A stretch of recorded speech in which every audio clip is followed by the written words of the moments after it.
એકવાર એક યુવાન છે ને ગેલેરીમાં ઉભો હતો અને નીચે એક 70 વર્ષના કાકા રોજની જેમ સાયકલ ઉપર બેસીને મંદિરે જતા હતા.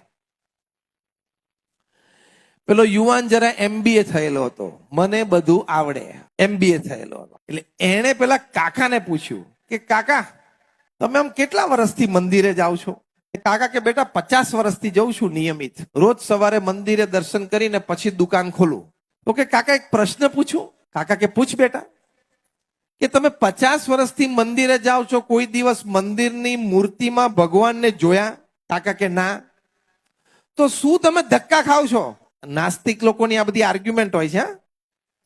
તો શું તમે ત્યાં ધક્કા ખાવ છો? તમને ત્યાં મૂર્તિમાં ભગવાન દેખાણા નથી. 50 વર્ષ સુધી તમે કર્યું શું? જવાનું રહેવા દો, ટાઈમ બગાડવાની કઈ જરૂર નથી.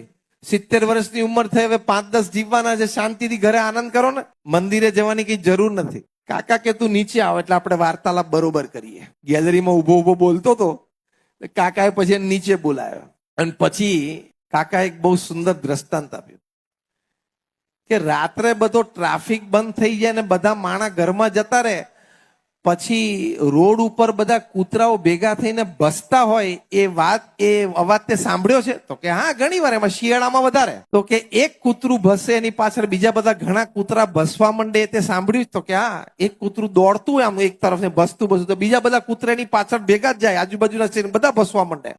કાકા કે એક કૂતરો ચોરને જોવે ને એટલે ભસવા માંડે, આજુબાજુના શેરીના બીજા કૂતરા પણ એની ભેગા ભળી જાય ને બધા એ દિશામાં જોઈને ભસવા માંડે.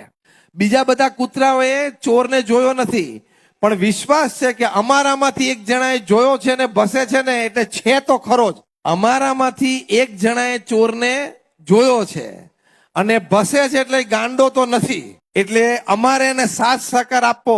કાકાએ દ્રષ્ટાંત આપીને કહ્યું, એમ અમારામાંથી એક જણાએ નરસિંહ મહેતાએ જોયા, મીરાબાએ જોયા, તુકારામે જોયા, સંત જ્ઞાનેશ્વરે જોયા. એને જોયા છે ને, છે તો ખરા, મને પણ એક દિવસ દેખાશે. આ શ્રદ્ધાનો વિષય છે, આ વિશ્વાસનો વિષય છે. એટલે નાસ્તિકતાના વિચાર છોડી દેવા, આસ્તિકતા રાખવી